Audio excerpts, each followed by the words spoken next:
بسم اللہ الرحمن الرحیم۔ السلام علیکم۔ جماعت ششم میں خوش آمدید۔ آج ہم اسلامیات کی کتاب کا سبق نمبر 8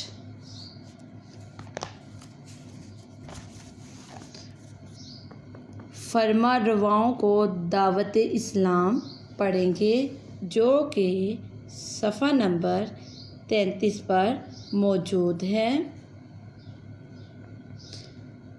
صلح حدیبیہ کے بعد جب حضور اکرم صلی اللہ علیہ وسلم کو کفار مکہ کی طرف سے چین نصیب ہوا تو آپ صلی اللہ علیہ وسلم نے مختلف حکمرانوں اور فرما رواؤں کو خطوط کے ذریعے دین اسلام کی دعوت دی۔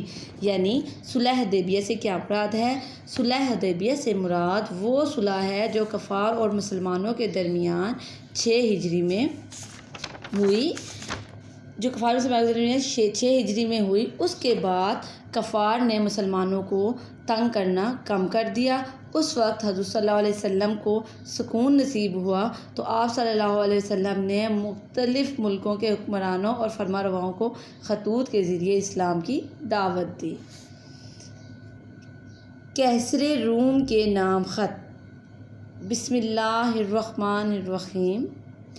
اللہ کے بندے اور اس کے رسول محمد صلی اللہ علیہ وسلم کی جانب سے ہرقل عظیم روم کی طرف اس شخص پر سلام جو ہدایت کی پیروی کرے۔ تو حضرت صلی اللہ علیہ وسلم نے کیا خط لکھا؟ آپ نے کہا ہرقل کون تھا؟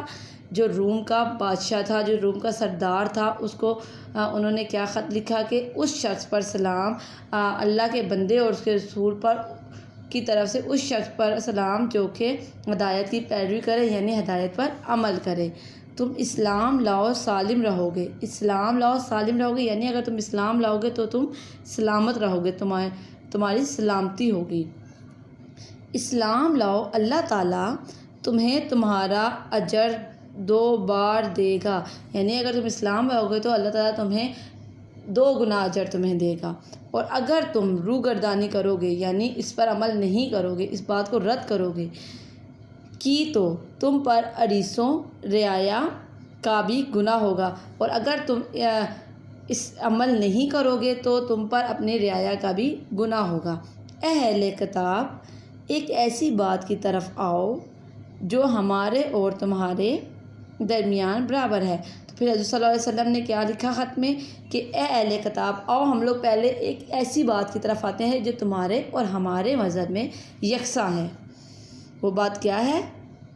کہ ہم اللہ تعالیٰ کے سوا کسی اور کو رب نہ بنائیں اور اس کے ساتھ کسی چیز کو شریک نہ کریں۔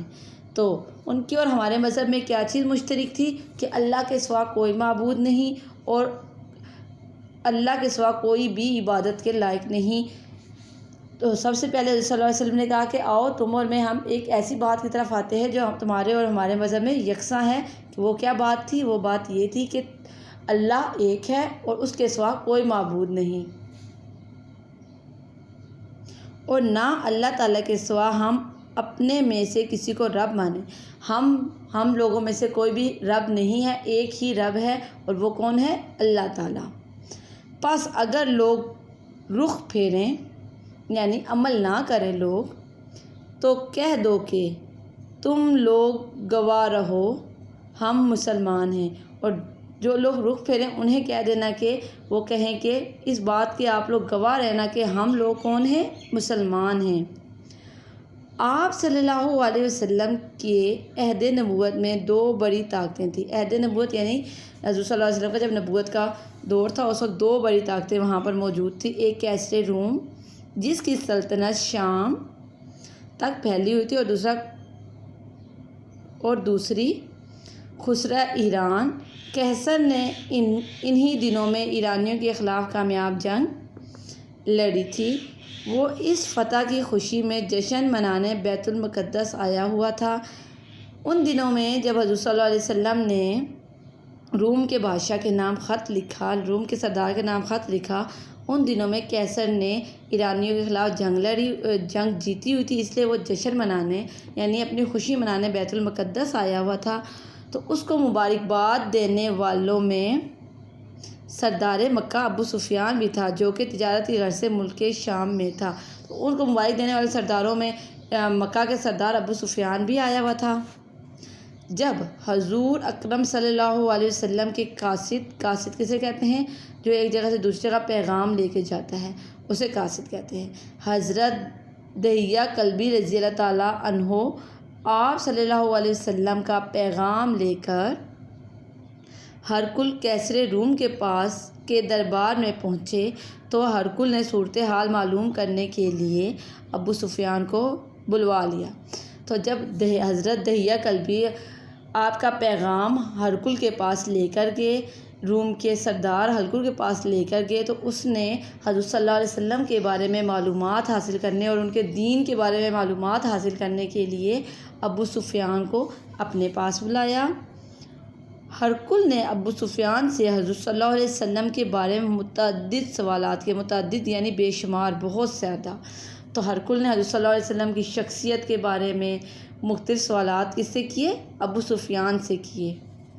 ابو سفیان نے سوالات کا صحیح جواب دیا، تو ابو سفیان سے وہ حضور صلی اللہ علیہ وسلم کے بارے میں جو سوالات پوچھتے گا وہ سچ سچ ان کو حضور صلی اللہ علیہ وسلم کے بارے میں بتاتا گیا۔ ہرقل کو یقین ہو گیا کہ حضور اکرم صلی اللہ علیہ وسلم سچے نبی ہیں۔ تو اس وقت ہرقل کو اس بات کا یقین ہو گیا کہ حضرت محمد صلی اللہ علیہ وسلم سچے نبی ہیں، مگر وہ اپنے امراء اور